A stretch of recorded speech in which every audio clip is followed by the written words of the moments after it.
بسم الله الرحمن الرحيم والصلاة والسلام على أشرف المرسلين سيدنا ومولانا محمد وعلى آله وأصحابه ومن اتبعهم بإحسان إلى يوم الدين. Déclaration des imams, des sachants et des représentants des associations islamiques de Porto Novo. Au nom d'Allah, le clément, le miséricordieux, que la paix et le salut soient sur le prophète Mohammed, sur sa famille et ses compagnons. La présente déclaration s'inscrit dans le cadre de la crise qui est née suite au rappel à Allah de l'imam central de la ville de Porto Novo, feu imam Asifatou Mohamed Ali Hamza, le 19 mars 2025, et l'investiture d'un autre imam le 21 mars 2025. 48 heures après la perte de cette personne illustre de notre communauté et qui a présidé aux destinées de l'instance fêtière de l'islam au Bénin en qualité de président de l'Union islamique du Bénin de 2017 à 2022. Les imams, les sachants,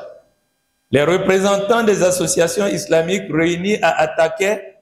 dans la mosquée de Markaz Mahmoud Al-Bousseili s'adressent ainsi à la communauté musulmane de Porto Novo, à son excellence Bachoron Adini de la ville de Porto Novo et aux autorités politico-administratives et à celles en charge de la sécurité et des cultes en République du Bénin, disent que l'investiture d'un autre imam intervenu le vendredi 21 mars 2025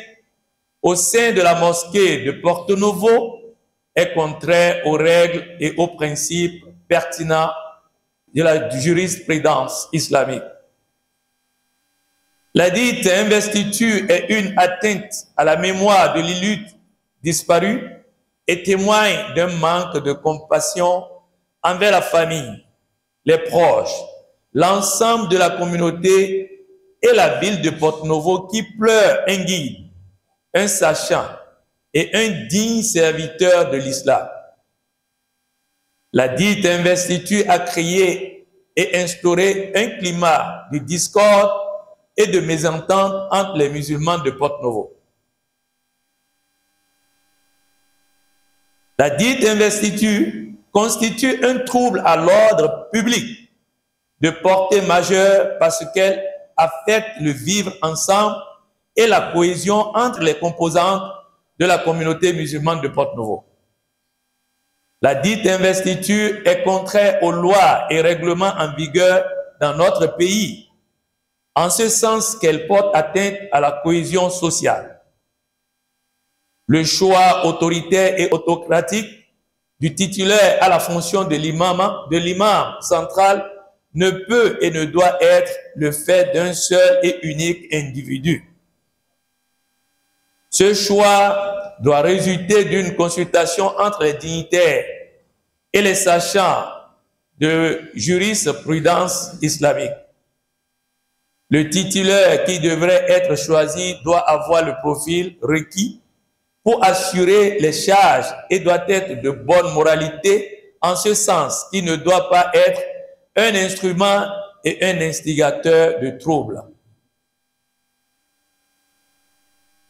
Le rejet de l'autorité exclusive qu'exerce l'association Conseil de la communauté musulmane de Porto Novo, CCMP, sur la gestion des affaires religieuses vient en réponse aux actions posées et qui portent atteinte aux valeurs du consensus, principe cardinal régissant le processus de prise de décision en islam. Quelques jours avant son appel au Créateur suprême,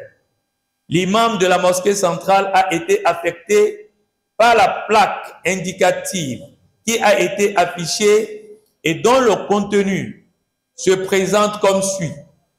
Cette mosquée est la propriété exclusive de la communauté musulmane de Porto-Novo, représentée par le Conseil de la communauté musulmane de Porto-Novo, CCMP. Elle a été construite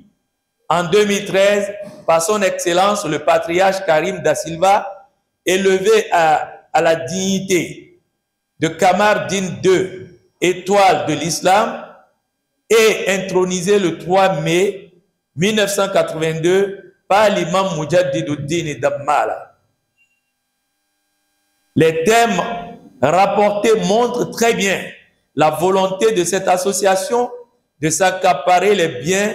et le patrimoine de la communauté musulmane de Porto-Novo. Leur reconnaissance envers le dignitaire en la personne de Bachoron Adini, après ses déclarations en marge de la cérémonie de prière en la mémoire de notre regretté imam le 22 mars 2025. La dite déclaration ne vise qu'à prévenir tout trouble à l'ordre public et à proposer les pistes de sortie de crise. Les signataires de cette déclaration demandent aux dignitaires Bachoron Adini de coordonner et d'organiser la concertation avec la collaboration des sachants pour proposer des mesures aux fins de l'organisation de la prière de l'Aïd El-Fit à la place de Idi Dagougou et de la gestion de l'imama au sein de la mosquée centrale de Porto-Novo. La présente déclaration liminaire vise à prévenir tout trouble à l'ordre public et à appeler les musulmans de Porto-Novo au calme, à la sérénité et à la vigilance. Fait à Porto-Novo le 23 mars 2025.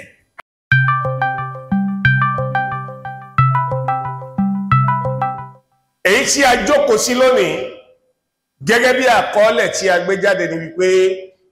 èyí ni ohun àwọn ọ̀jọ̀gbọ́n, àwọn olùmọ̀, àwọn táǹjá sojú gbogbo ìjọ ẹ̀sìn kọ̀ọ̀kan, mọ́sálásí kọ̀ọ̀kan ni tá a bá ti fi ń sin Ọlọ́run nínú ìlànà Islam ní àwa ni ọ̀rọ̀ tí a ń sọ yìí àwa la sọ jáde, ibi tá a ferí tì sí náà lẹ fẹ́ gbọ́ yìí.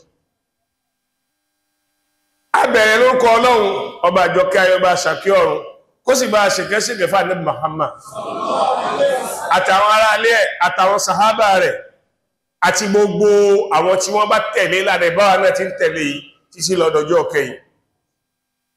Ó dúpẹ́ fún gbogbo ẹ̀yin tẹ́ wá tẹ̀ẹ̀tẹ̀ yìí ṣàfà,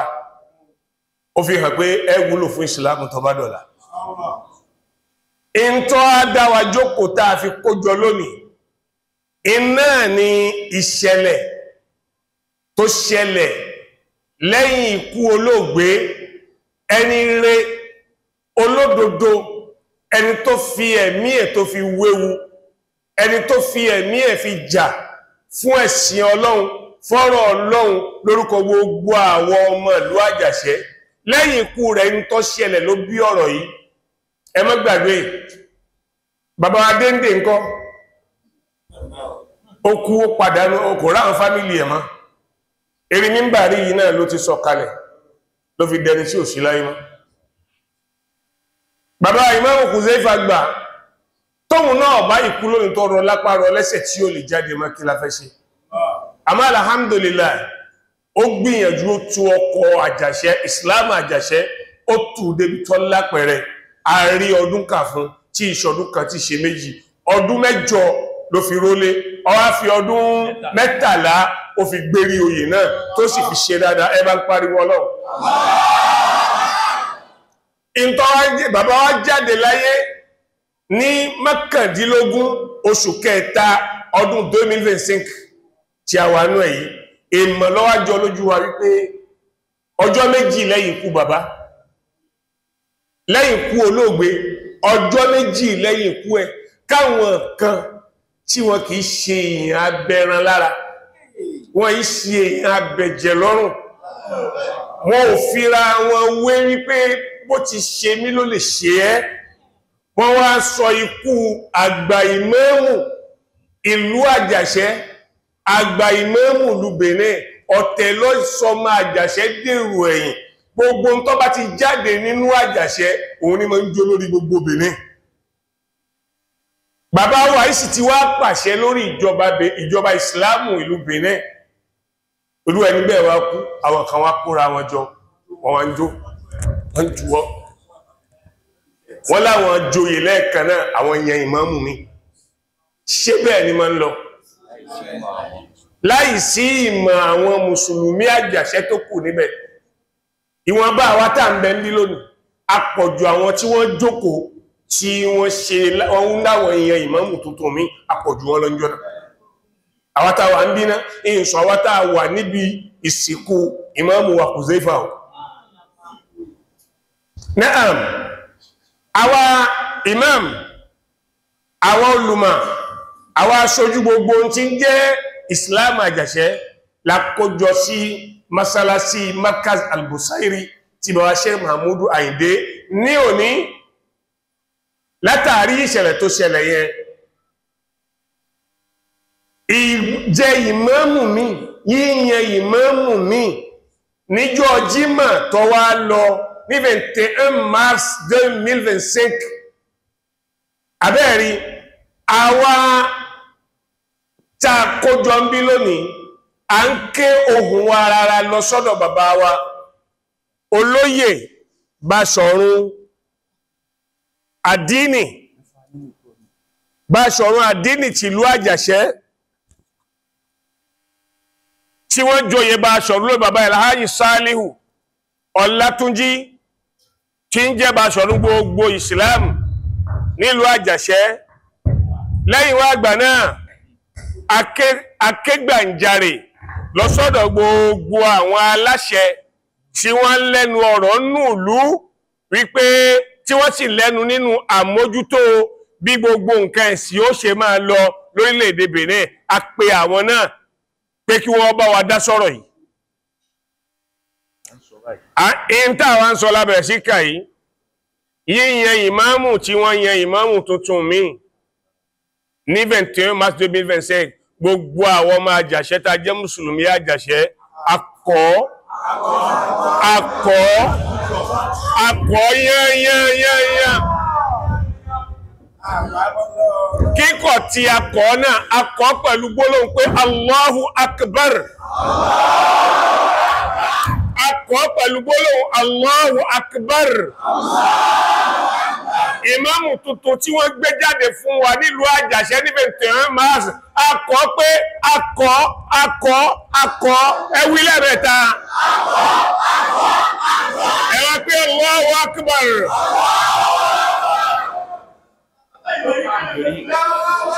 nítorí wípé kí la fi kọ́ akọ́ ní títorí ìkórìíra a sì kọ́ nítorí ìbínú erí yíyan ìmáàmù tí wọ́n yan ìmáàmù tó ṣẹlẹ̀ yìí ó dá ìlú Àjàṣẹ́ rú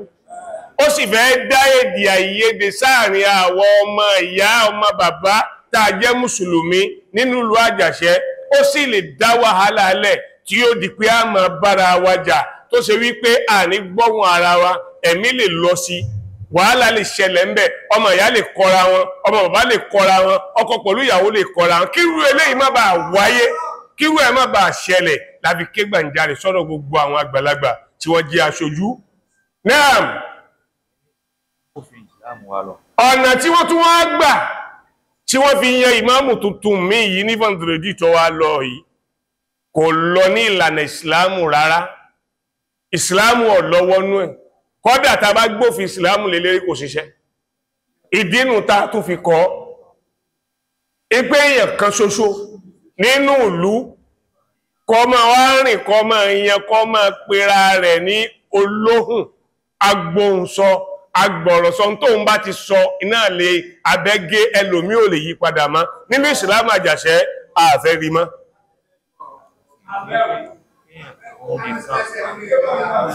Naam àti inú tá ń kọ́ ni wípé kí èèyàn kan ṣoṣo yìí kó má sọ wípé in tó ń bá ti gbélẹ̀ lágbà láwa olùmọ̀ tá jìyà tá kéwú tá wá ìmọ̀ ìsìláàmù lọ láti fi darí ìsìláàmù ta ké nípa Al-Qur'ani kó ń sọ wípé a lẹ́nu ọ̀rọ̀ tóun ta ìkéwú tóun ta ìmọ̀ nǹkankan tóun ta ìjẹ́ nǹkankan nínú ìsìlámù nínú Al-Qur'ani nínú ìsìlámù òun olùwọ́n máa pàṣẹ àṣẹ tóun ni wá akọ́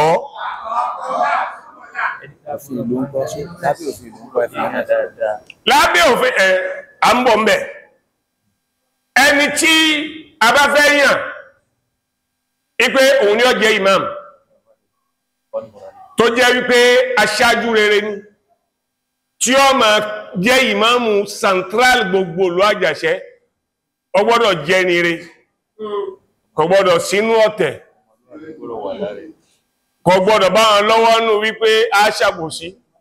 ẹni tó bá gbà kí wọ́n wéwu ńlá wà ní lọ́wọ́ tí wọ́n fi wé ní irú ẹni bẹ́ẹ̀ ò yẹ kó jẹ́ aṣáájú fún gbogbo èèyàn tó rálábòsí ni ọlọ̀tẹ̀ ni oníbàjẹ́ ni a ní gbádùn ìjẹ́ ìmáàmù rẹ̀ títí yóò fi lò tán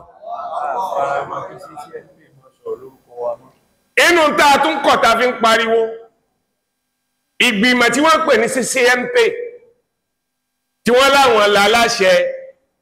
àgbáríjọ àwọn mùsùlùmí ìlú Àjàṣẹ́ akọ̀ látòní lọ a fẹ́ kí wọ́n tún fohùn àwa mùsùlùmí Àjàṣẹ́ sọ̀rọ̀ mọ́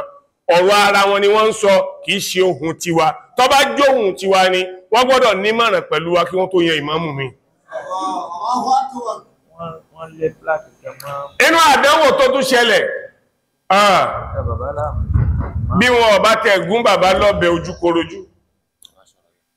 tí wọn ò sì fún wọn ní ìwọ́jẹ lójúkorojú wọ́n fún wọn ní poison lọ tọ́pa bàbá wa Imam Huzaifa Hamza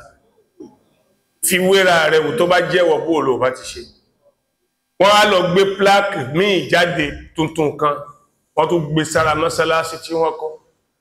wípé mọ́sálásí yìí o àwọn táwọn jẹ́ kàn CCMP ló ní àwọn làwọn ní wọ́n ń bẹ lábẹ́ àṣẹ àwọn tí wọ́n jẹ́ CCMP náà ipé àwọn làwọn máa pàṣẹ lérí ẹ̀ in táwọn bá sọ mẹ́ ló kọjá èrò wọn tá fi ń sọ bẹ́ẹ̀ ni wípé bàbá wa Karim Da Silva ló kọ ní 2013 eléyìí nǹkan tó hàn tó dájú ilé ń bẹ̀ tẹ́lẹ̀ kó tó di fífọ́. Kó tó wá di wípé wọ́n kọ́ yẹn àwa mùsùlùmí ilé kan la fọ́ kó ń bẹ̀ tó jẹ́ tiwa kí wọ́n tó kọ́ yẹn síbẹ̀. Kamarudin de mújà ló fi jẹ́. Bàbá wa Karim Da Silva tá ń pè ní Kamarudin de nítorí lẹ́yìn ìwé tá ń gbé lọ sọ́dọ̀ àwọn àgbàlagbà àtàwọn òṣèlú ni ó yẹ ká sọ tí ẹ̀dùn ọkàn wa àti ibi tá ń sọ sí. Bàbá Kamarudin de kò dédé jẹ́ ìjọ tí ó joyè Kamarudin de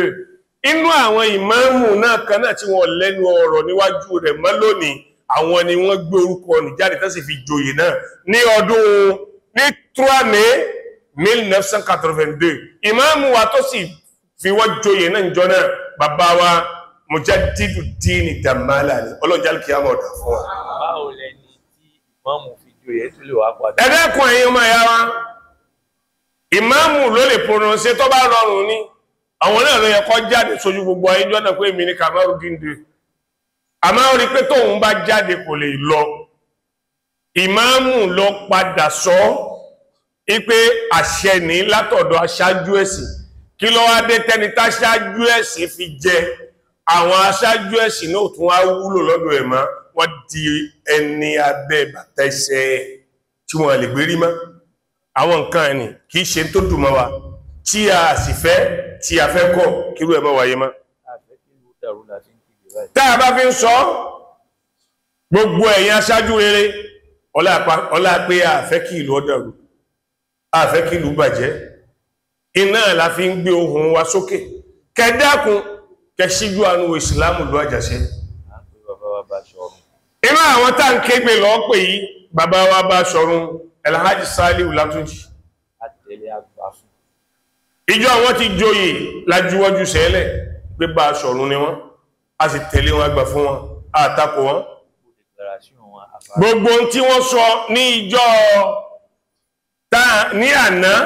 tá ń ṣe jọ ẹ̀ta bàbá wa Imam Huzaifa Hamza gbogbo ẹ̀ làwọn mùsùlùmí àwọn ọmọ Àjàṣẹ́ lágbà wọlé gbogbo àwọn tí wọ́n gbé kalẹ̀ pé àwọn náà gbọ́dọ̀ jáfà àgbà wọlé ohun táwọn náà sì fi kọ̀ pé ìmáàmù tí wọ́n yàn àgbà bẹ́ẹ̀ làwọn náà dúró lérí ẹ̀ pé àgbà lẹ́yìn wá àgbà nínú àwọn ìmáàmù tí àwọn àfá àgbà tí wọ́n yàn náà títí dìgbà tọ́lọ́run fi fún wa táàfi yan ìmáàmù àjàṣẹ́ mi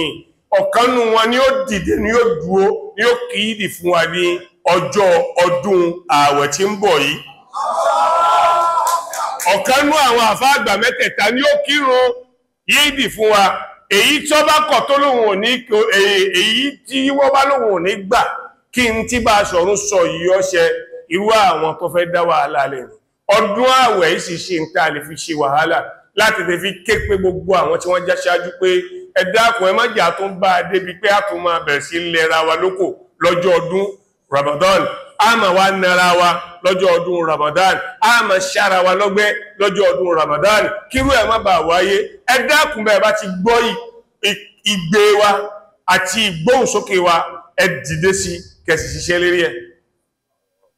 ọ̀rọ̀ wa tí a péjọ lónìí ní Markaz Al-Busairi nínú mọ́sálásí bàbá wa Sheikh Mahmoud